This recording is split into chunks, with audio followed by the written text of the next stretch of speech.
finalize all of this, I give you there's a very, very famous story from this Mishnah that happened that actually teaches us the importance of teaching, but not just teaching the right way. In the book of Divrei Natan, which gives a pirush, gives a commentary on Pirkei Avot, it says of a story where it says Antigonos Isuko Ayulo Shte Talmidim had two students. He had two students, Antigonos. And these two students, there's a debate whether it's the two students themselves misunderstood or the two students became teachers but their students misunderstood, according to the Rambam. But one of the students was called Tzadok, and the other one was Boethus. And these two students, they heard this Mishnah from Antigonos. I said, wait a minute. What is it saying in this Mishnah? Don't serve Hashem like someone that's looking for a reward. Serve him like that's not looking for a reward. Like maybe these sages, maybe these rabbis are saying don't serve Hashem like there's an award because they know that in reality there really isn't an award. In reality, there isn't Olam Haba. So why would they say? What other reason would they say? Don't expect an award. Maybe they're saying there's no award. So these two, instead of going to the rabbi and getting to the bottom of it and asking questions, what do? They ended up becoming complete kofrim, complete heretics, and they started two movements. One called the Sadducees, named after Tzadok, and one called the Boetusim, which is after Boethus, named after them. These two, and their major push is against the oral Torah, against the rabbis. Said, listen, okay, the written Torah is fine, we agree with it. But the oral Torah, we don't believe in it. Because look what it says in the oral Torah. It says, don't worship Hashem, don't serve Hashem for an award. So if you're not going to serve Hashem for an award, that means there probably isn't an award. So the whole thing is fake. The whole thing is not good. They don't know what they're talking about.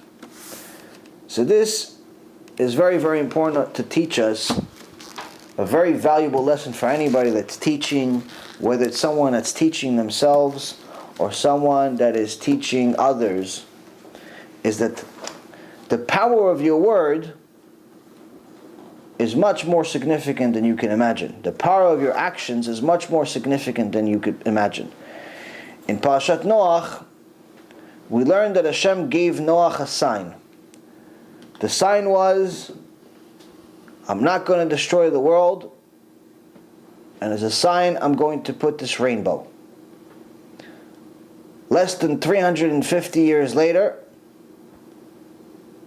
the Tower of Babel is built by a bunch of wicked people that are trying to build a building that is going to go fight God. And Hashem says, since they have unity, even though they're wicked, they're not hurting each other. The power of unity is that Hashem is not going to punish someone that's united. The reason why, for example, you see the Arabs, according to numbers, they should rule the world. Even though they already rule a big part of it through their terrorism, but nonetheless they should actually literally rule the world. They have numbers, they have 2 billion people, and a lot of money and so on. Why don't they rule the world? Because they don't have unity between them. If they had unity between them, Shem Erachem. It's mamash, mercy from Hashem that they don't have unity. Same thing with Am Yisrael, le'avdil. If Am Yisrael had unity, the few million that we have in the world had actual unity, we'd also rule the world. The power of unity is extraordinary. So Hashem says, these people at the Tower of Babel had unity, that's why I didn't destroy them. So what? But in order for them, I couldn't let them continue sinning and going against me. So what did I do? I created 70 languages. Before that, there was only one language. It was just the Hebrew holy language.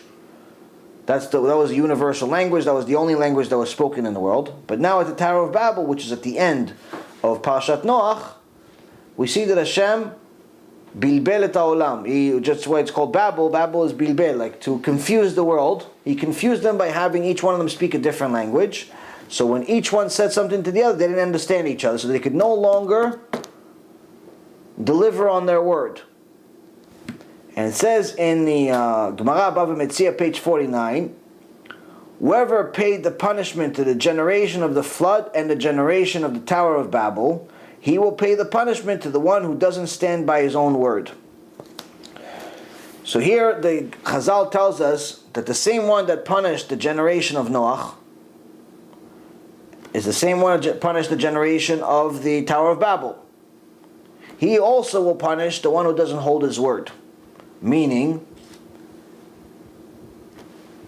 Hashem punished the generation of Noach, but then made a promise not to destroy the world after it by creating a rainbow. So even though he could have destroyed the world again at the Tower of Babel, he didn't destroy the world, he just destroyed that area over there. Destroyed the Tower of Babel, and a lot of those people themselves, even some of them turn into monkeys, and so on. Why didn't he destroy the world at the Tower of Babel? Aside from unity, because he made a word. He gave his word that I'm not going to destroy the world again. So the Mishnah here is telling us that the value of your word is extraordinary, because Hashem is saying, I've been keeping my word for over 5,700 years. Every time you see a rainbow, technically Hashem wants to destroy the world. But I haven't destroyed the world because of the words, because of the promise I made to Noach. Less than 5,700 years, about 4,000 years ago. Promise I made to Noach, not to destroy the world, I'm still holding my word. So, just like I held myself at the time of after Noach, at the Tower of Babel, at the time after Egypt, before Egypt, after Egypt, Bet HaMikdash, and so on and so forth, all these times, millions of times that I had an opportunity and a right to destroy the world, I didn't do it because I'm good for my word. I expect you to do the same. So when someone makes an agreement with somebody else and doesn't hold their word, here the Gemara is telling you that you are going against God here, not just against people, because you're doing something that's the opposite of God. Just like Hashem is always gracious, always giving, this is the reason someone that's stingy, someone that's cheap, gets punished. Why? Because it's literally the opposite of God. Hashem always gives and never receives. So someone that's cheap doesn't want to give. So it's the opposite of Hashem. Same thing in regards to someone that doesn't hold their word. Someone that makes a promise and doesn't keep his promise. You make a promise, you're not going to hold your word. It's the opposite of what Hashem has been doing for all these years. So the value of your word is extraordinary. And this Mishnah, Antigonos, is teaching us how important it really is. Because on one end, if we take the teachings of Shimon HaTzadik, we see that Shimon HaTzadik is giving us the secret to ultimate success. He's saying, if you're already going to go for it, worship Hashem, be a servant of Hashem, be like Avraham Avinu, be like Yitzchak, be like Yaakov, be like Moshe, be like the Gdol Adol, be like somebody great. But at the very least, have some Yirat Shamayim. That's if you understand that Mishnah correctly. If you don't understand that Mishnah correctly, if the word that was taught to you was incorrect, if the teacher was too scared to tell you the truth, if he just wanted you to know some parts, not the other parts, then chas v'shalom, someone can turn out to be like the Sadducees and end up becoming a complete kufr. I've heard enough. New arrival screams echoing through the hallway to know that this ain't good. Once they pass them through the infierno, they don't come back. It's enough to make you go crazy. Do not think we fear you, Spirit.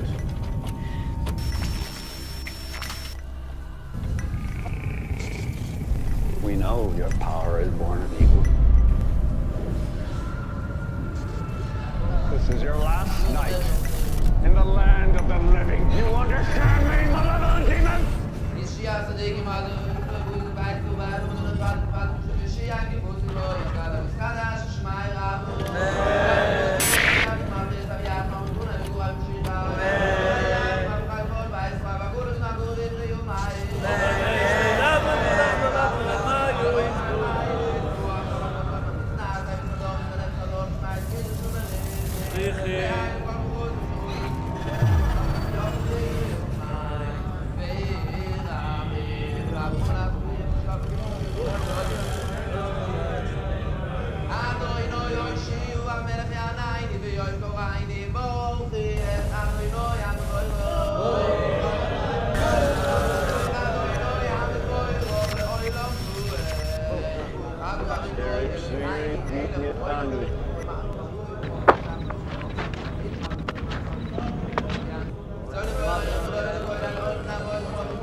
There was a rich family that lived here called the Hetheringtons, and unfortunately, their daughter passed away of a heart attack inside the house. Basically, they were so devastated that they reached out to people claiming to be psychic mediums. They actually weren't psychic mediums. They opened up a total of 11 portals inside this house and invited spirits and entities from all different kinds of dimensions.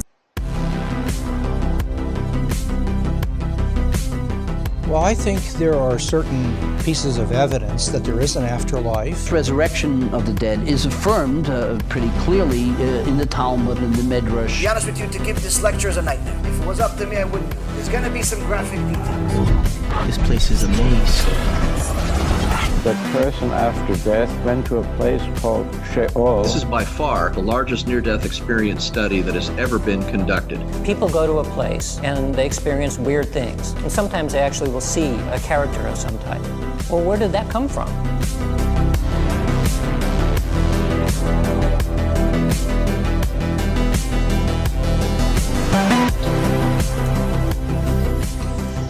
I don't know why that one chain is swinging back there.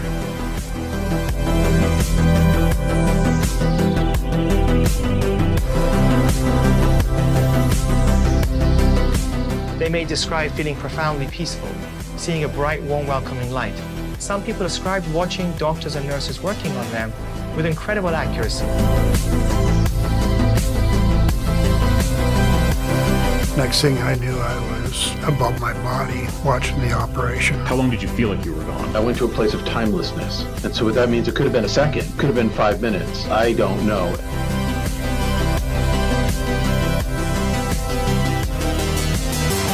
Can you imagine waking up from your sleep and not being able to move? As I'm lying there, I realized that there's an evil presence next to me. Do you believe that angels, demons exist? Holy shit, dude, get out of here! Oh my god, dude! Strange things keep happening. Bizarre nightmares, as if I'm on fire. Whoa, what the hell is this? Man, I've got bad chest pain. Satan's Hollow is what it's called, the portal to hell. Some people calling it an eye of fire, while others said it looked like the portal to hell opening up. And the next thing I know, I was outside of my body, looking at my body.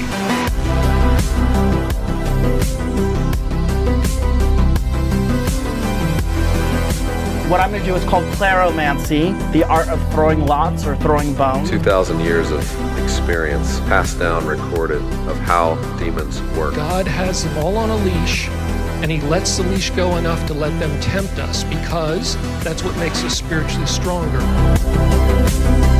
I'm trying to be as graphic as possible so you understand what we're talking about. It's your ticket to reality. It's your ticket to freedom. It's your ticket to immortality. Is there an afterlife? Is there a It's God? the type of information that can keep you away from the Yetzirah. What happens to us after we die?